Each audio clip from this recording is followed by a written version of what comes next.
Welcome to Revenge with Naomi. Don't forget to subscribe. When I first joined Norcrest Dynamics, I thought I had finally found a place where hard work mattered. I had studied for years, taken every extra class I could find, and practiced building reports until my computer felt like an extension of my hands. My job title, support analyst, was small, but I believed it was the first step towards something bigger. My name is Elowen, and back then I still trusted the idea that fairness existed in the workplace. But my division manager made sure I never forgot how small my role was. He barely looked at me most days. When he did, it was usually to remind me that real decisions were made by people above my pay grade. I tried not to let it bother me, but each comment felt like a sting I couldn't shake. Still, I worked late, double-checked every file, and kept the division organized even when others slacked off.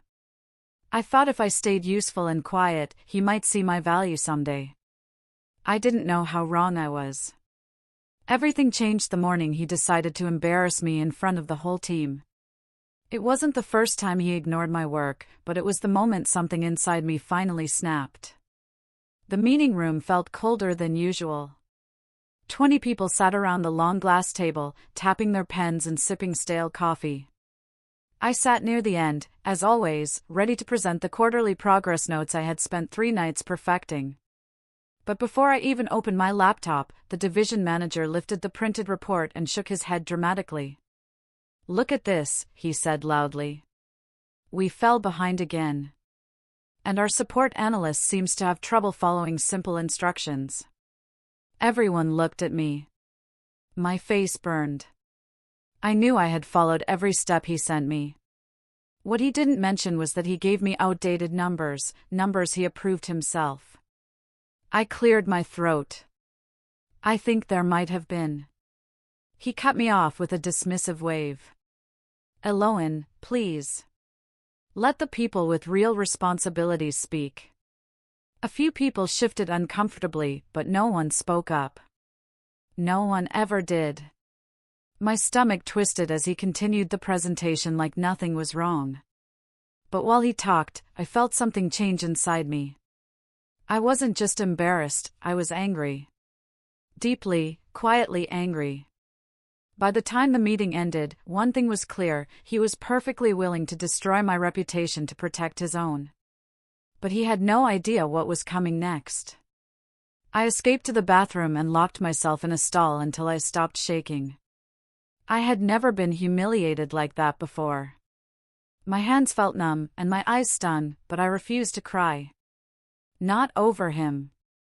When I finally returned to my desk, a new email notification popped up on my screen. At first, I thought it was another task from him. But when I saw the sender, my pulse jumped. CFO Audit Division, confidential request. I froze. Why would the CFO team contact me? I clicked the message. Inside was a request for a full compliance review of our division's spending. And next to assigned analyst, I saw my own name in bold letters. This wasn't normal. Compliance reviews went to senior analysts, not someone in a tiny role. Then I saw the final line. Irregular spending patterns detected. Independent review required. My throat tightened. Irregular spending? In our division? I opened the attached spreadsheet, and my heart started hammering. These were approvals and invoices I had never seen before, large ones, repeated ones that didn't match our monthly reports. Someone was hiding something. And the CFO team had chosen me, the person my boss ignored, the one he never trained, the one he thought didn't matter. Maybe that was exactly why they picked me. I spent the next several hours digging into the files. The deeper I went, the darker it looked. There were duplicate charges spread across different project codes. Approvals that didn't match our timelines. Vendor payments with no receipts. It was like someone had woven a messy net of numbers and hoped no one would ever look closely. But I was looking closely. Very closely. I printed every suspicious entry and laid them across my desk. 23 red flags stared back at me. My chest tightened as I realized how serious this was. Someone wasn't just careless, they were hiding thousands of dollars in the wrong places. Just as I gathered everything, the division manager walked past. His eyes fell on the stack of papers, and he gave a mocking laugh. Still doing tiny tasks, I see. You really love making noise out of nothing. Noise? Nothing? If he knew what was sitting in front of me, he would have stopped laughing. I kept my voice calm. Just reviewing some data. He shrugged, uninterested. Try not to slow us down. As soon as he walked away, I exhaled shakily. These files weren't just mistakes. They were evidence someone very high up didn't want found. And now I was holding all of it. I barely finished gathering the documents when my phone buzzed. A message from the CFO audit team read, "Please meet us outside the building at 5 p.m. for a private discussion." My stomach flipped. Private discussions with auditors were rare. And risky. At exactly 5 o'clock, I walked toward the parking lot. A dark sedan waited near the exit. 2 auditors stepped out, one older, one younger. Both wore badges that confirmed they weren't ordinary staff. "You're Elowen?" the older one asked. I nodded. He motioned to a quiet corner. "We've been reviewing your division for months. Your manager has avoided answering key questions. You, however, appear independent from his actions." My pulse quickened. "I don't understand." "Why me?" The younger auditor handed me a sealed folder. "Because you're the only analyst whose digital footprint shows no connection to the irregular spending. We need your help to confirm what we found." My breath caught. "And if I do?" The older auditor looked me straight in the eye.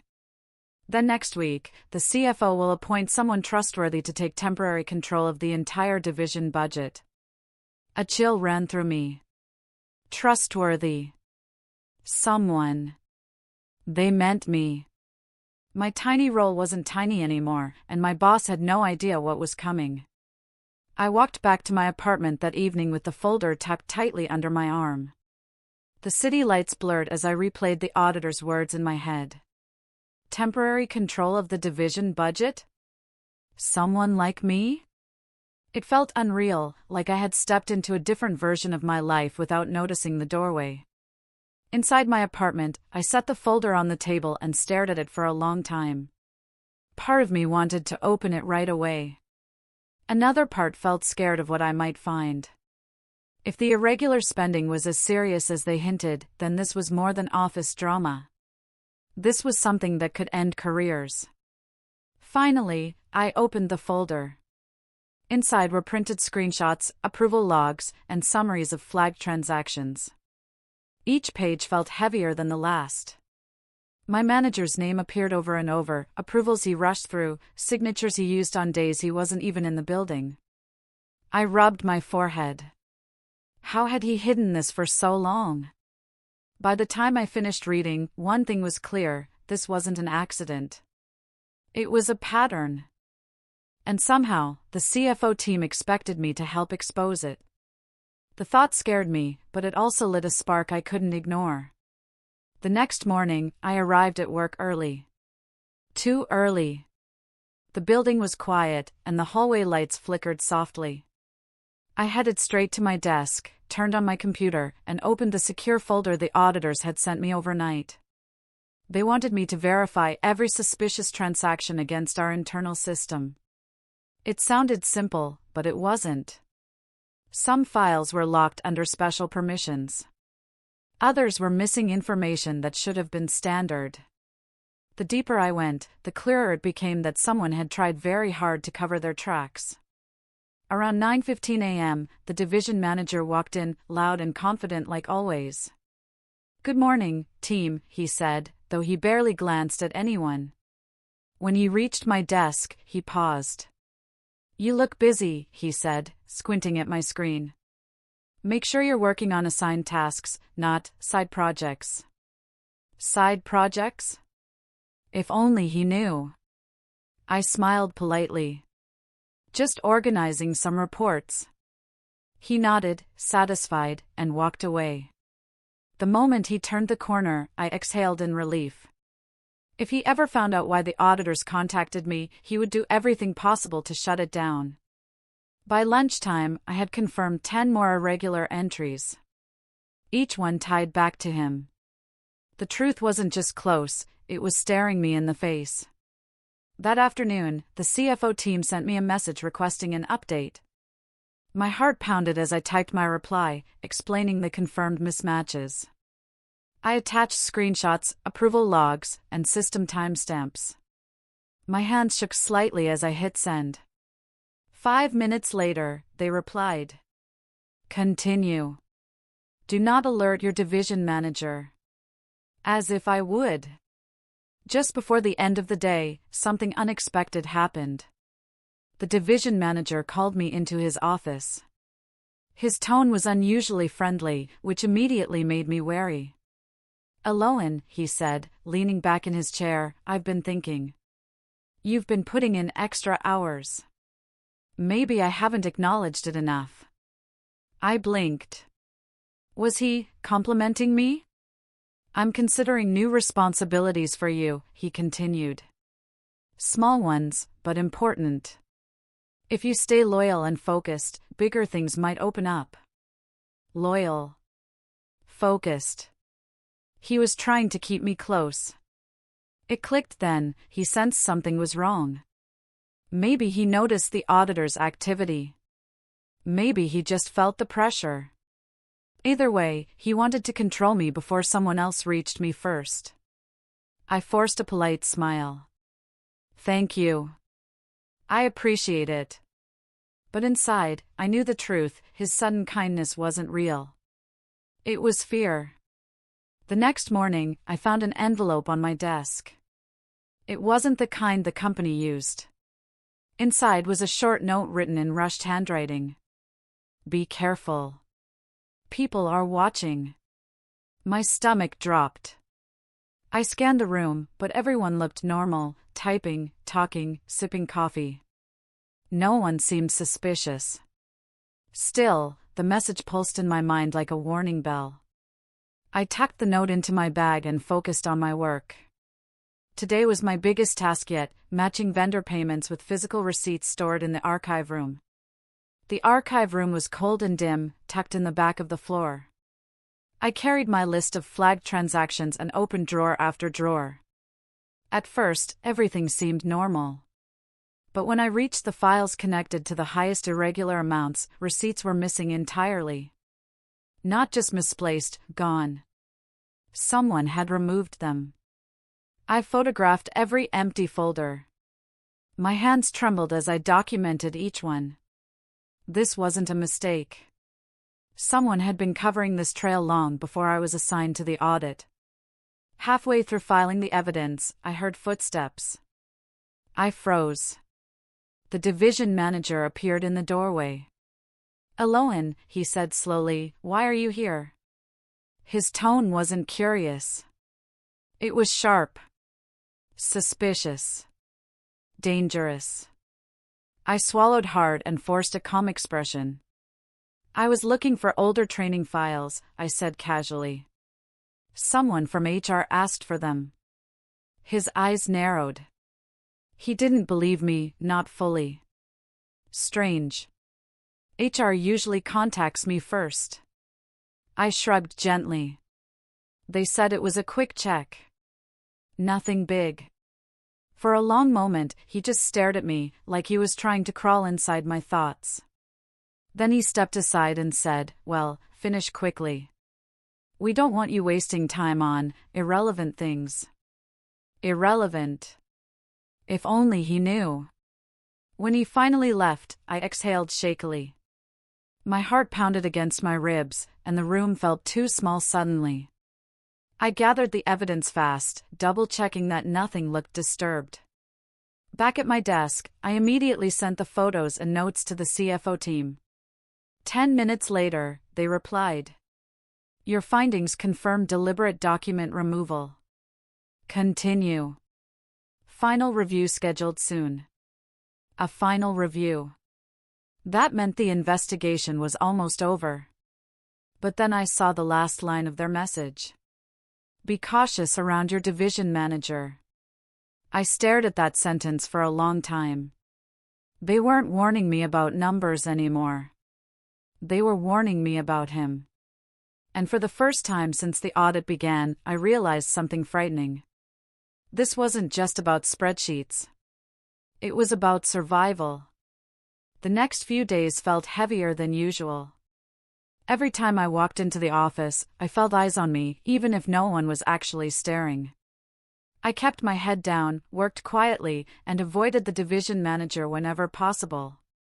But somehow, he kept appearing near my desk, asking vague questions or reminding me about team unity. It was clear he didn't trust me.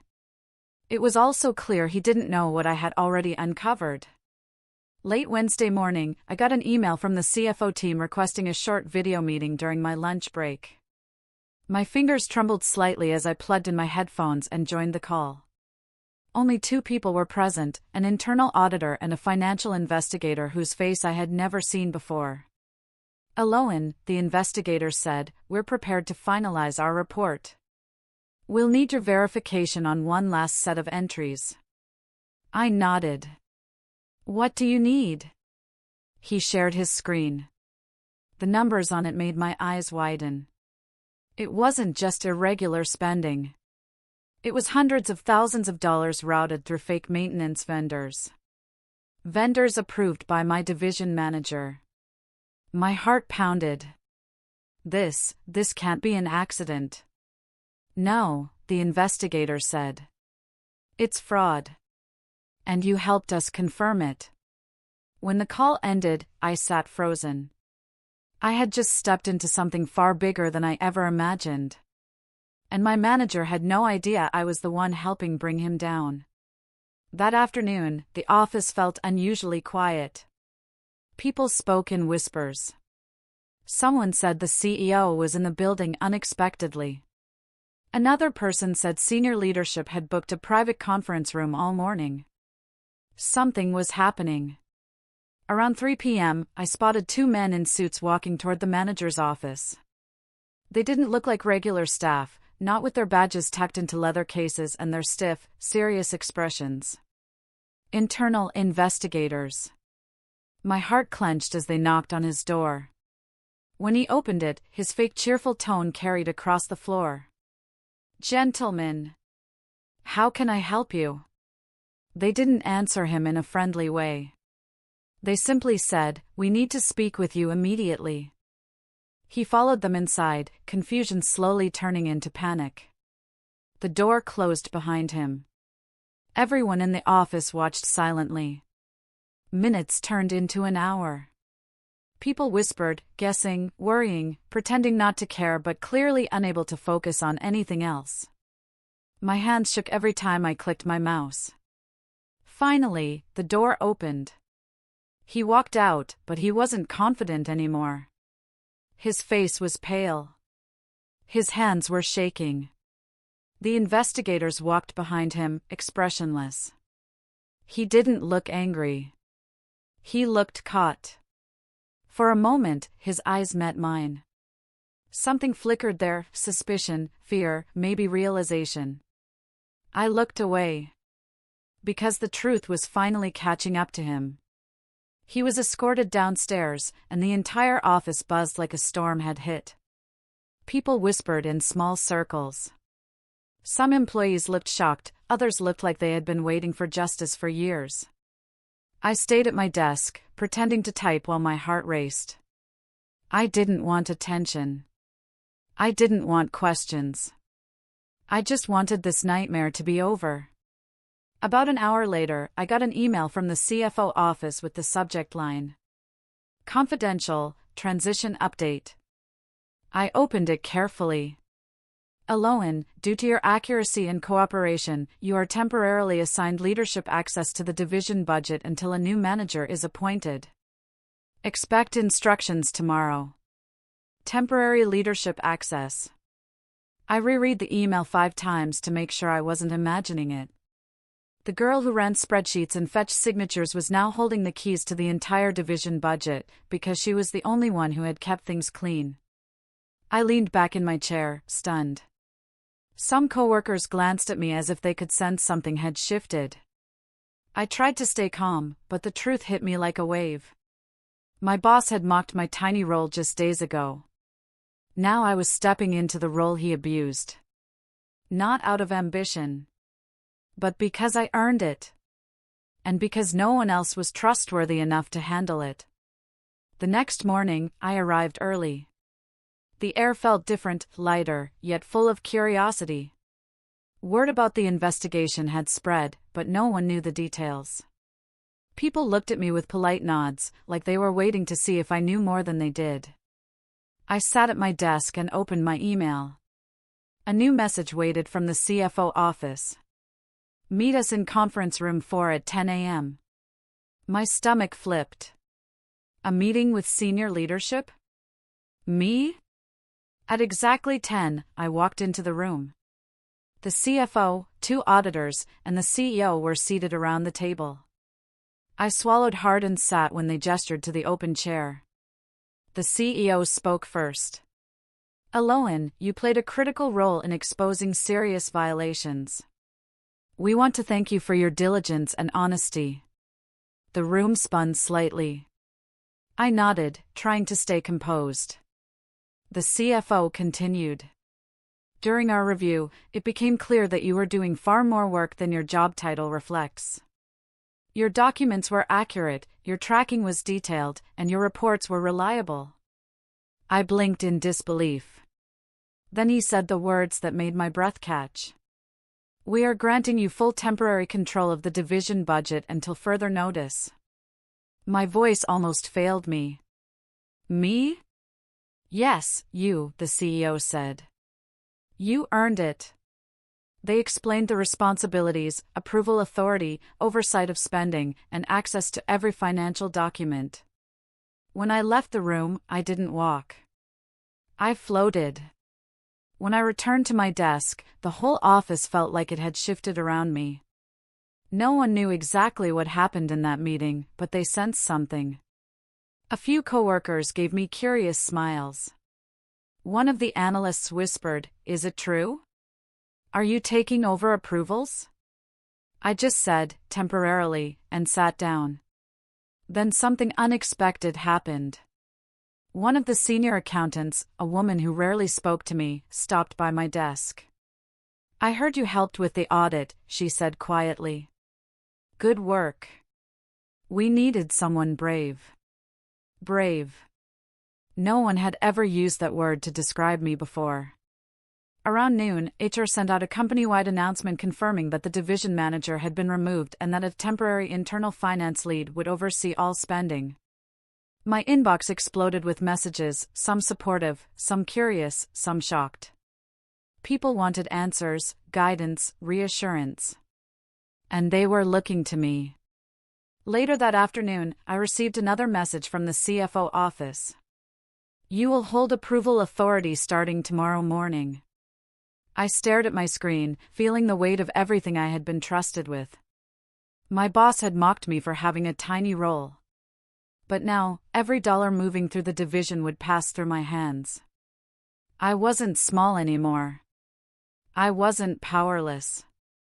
I was finally seen. The next morning, I woke up before my alarm.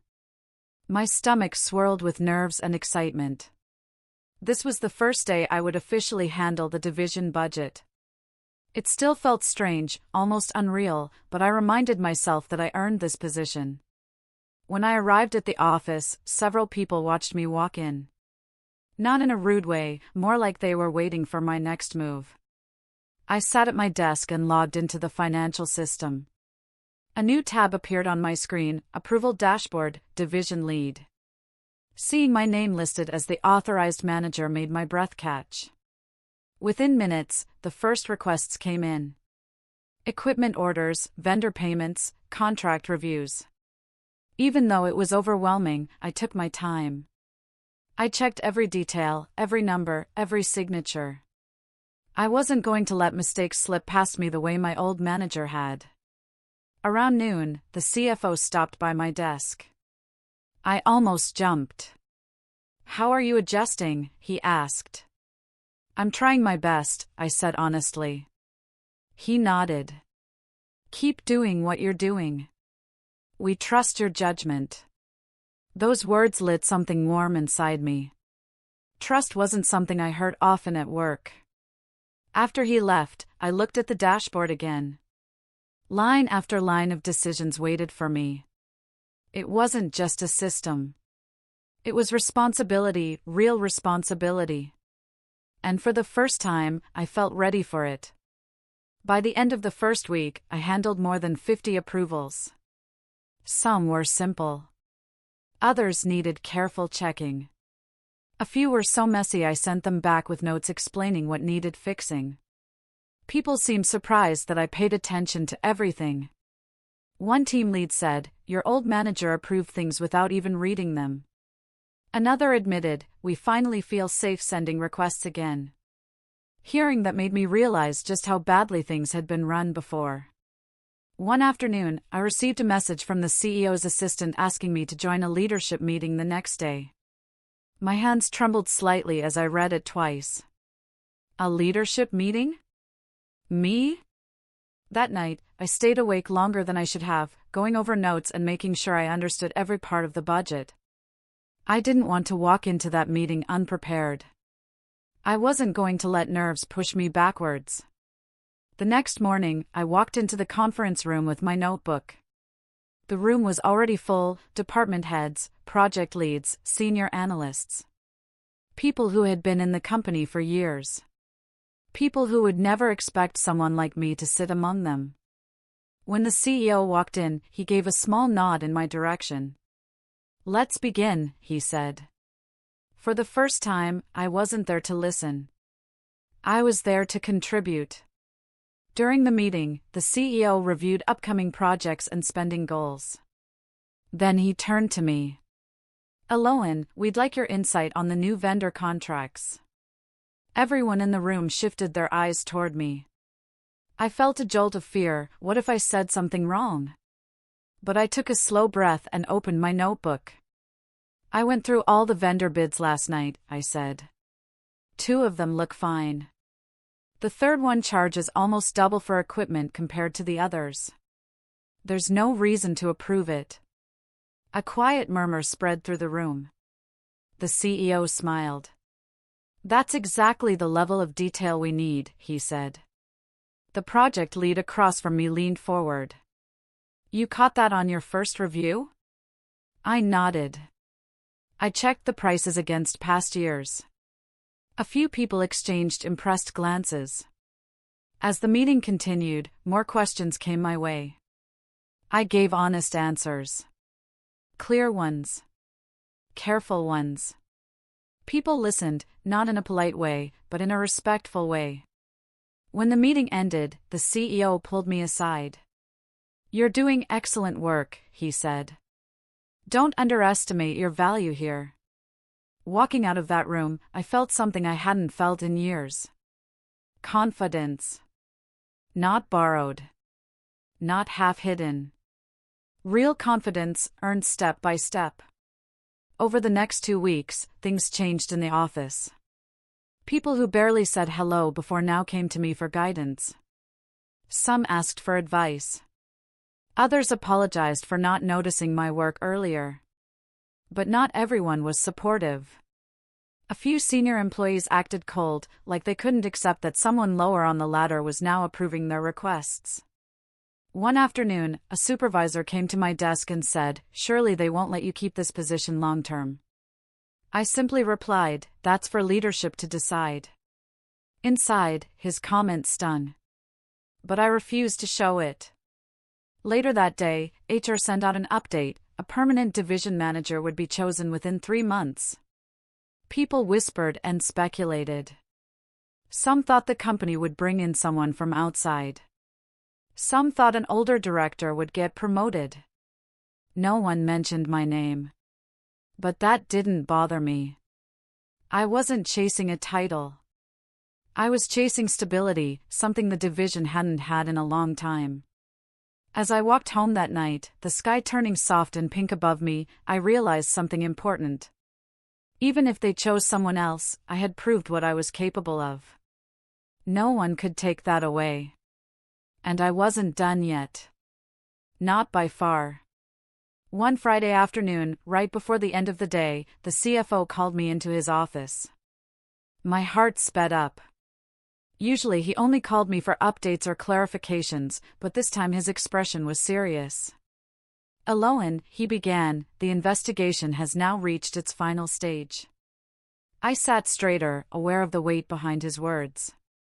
The fraud your manager committed was worse than expected. The missing receipts, the fake vendors, it all adds up to a very large sum. I swallowed hard. "What happens now?" "He will face legal consequences," the CFO said. "But that's not why I called you." He paused, then continued. "The leadership team reviewed your work. Every report, every approval, every detail you handled. And we agreed on something important: you have shown consistency, skill, and integrity, qualities this division desperately needs." I felt my pulse in my ears. He leaned forward. "We want you to consider taking on a higher role permanently. Maybe even leadership of the division budget long-term." My breath caught. "Me?" "Yes," he said with a small smile. "You. The person who stepped up when everyone else stepped back." I walked out of his office feeling something new, something powerful. This wasn't luck. This wasn't an accident. This was my work speaking for me. And it was finally being heard. That weekend, I could hardly think about anything else. Every time I closed my eyes, I heard the CFO's words all over again: "We want you to consider taking on a higher role permanently." I spent most of Saturday sitting at my small kitchen table, staring at a blank notebook page. For years, I thought of myself as the quiet worker, organized, reliable, unnoticed. Taking on a leadership position felt like stepping into a version of myself I wasn't used to. But the more I thought about everything I had done, every late night, every careful report, every detail I caught, the more I realized something important. I wasn't lucky. I was capable. On Sunday afternoon, I took a long walk downtown. The air was cool, and the sidewalks were busy. Watching the city move around me helped clear my mind. By the time I reached the river, the sun was starting to set, painting the water orange and gold. That was when I made my decision. I was going to say yes. Not because I wanted power, and not to prove anything to my old manager, but because I genuinely cared about doing the job right. The division needed someone steady. Someone careful. Someone honest. And for the first time, I believed that someone could be me. On Monday morning, I arrived early, feeling nervous but ready. I went straight to the CFO's office and lightly knocked on the open door. He looked up and smiled. "Elowen. Come in." I took a deep breath. "I've thought about what you said. And I'm ready. If you think I can do the job long-term, I'll accept." He nodded proudly. "I'm glad to hear that. The leadership team agrees. You've shown more dedication in a few weeks than your former manager did in years." Hearing that made my chest tighten with pride. "We'll start the official process," he continued. "There will be reviews, discussions, and paperwork, of course. But for now, keep doing exactly what you're doing." When I walked out of his office, something had changed. Not around me, inside me. I walked taller. I breathed easier. I felt grounded, like I belonged in a way I never had before. Word spread quietly throughout the day. Some coworkers congratulated me. Others looked surprised. A few seemed jealous, but that no longer bothered me. Near the end of the day, one of the project leads came to my desk. "We needed someone fair in charge," he said. "Thank you for stepping up." I gave a small smile. "Thank you for saying that. It was strange and wonderful to be respected for my work. Of course, not everything was smooth. Late that week, an older supervisor came to my desk with an approval request. Instead of simply handing it over, he leaned closer and said, "Let's be honest, you're too new for this kind of power." I looked him straight in the eyes. "I'm not here for power. I'm here to protect the budget." He scoffed. "Your old manager approved things faster." I nodded calmly. "Yes. And that's why he's gone." He froze. For a moment, his face turned stiff. Then he muttered something and walked away. My hands shook a little afterward, but I didn't regret my words. I wasn't rude. I wasn't loud. I was clear. And it felt good. Later that afternoon, the CEO sent a short email thanking me for a report I submitted earlier. He copied the entire leadership team. That small message made my heart thump with excitement. After work, I stopped by a small cafe and bought myself a slice of cake, something I rarely did. I sat by the window, watching people walk by, letting the day settle in my mind. I had survived sabotage, fear, and uncertainty. And now, even the difficult conversations didn't shake me the way they once did. I was growing into my new role, and into myself. 2 weeks later, the company held a division-wide meeting.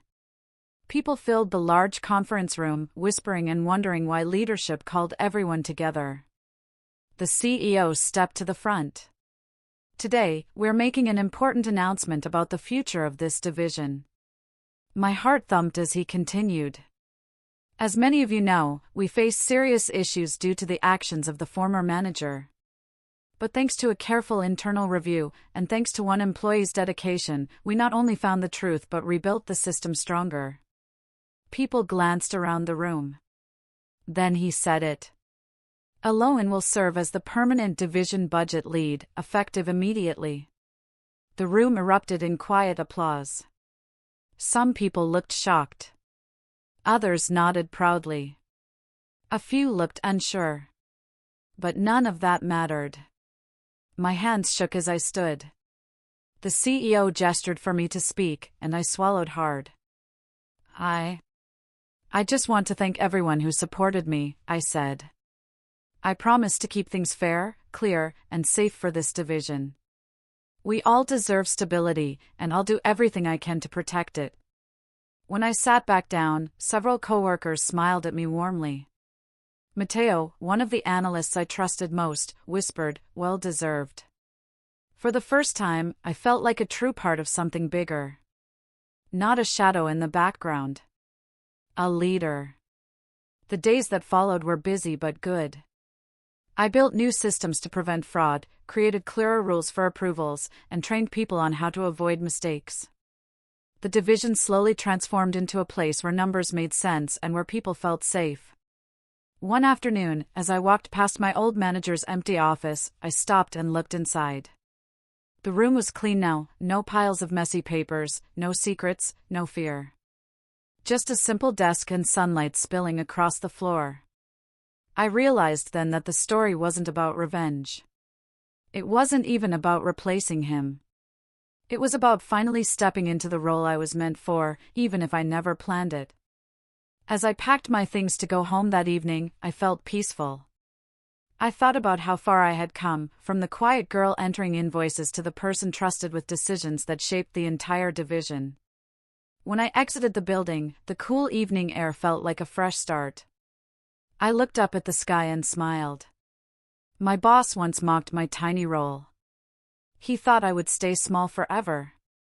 But I didn't stay small. I grew. I learned. And I rose higher than he ever imagined. Not because I chased power, but because I was ready for it when the truth came to light. And as I walked toward the future, I finally believed something I should have known all along. I was never tiny. I was just waiting to shine.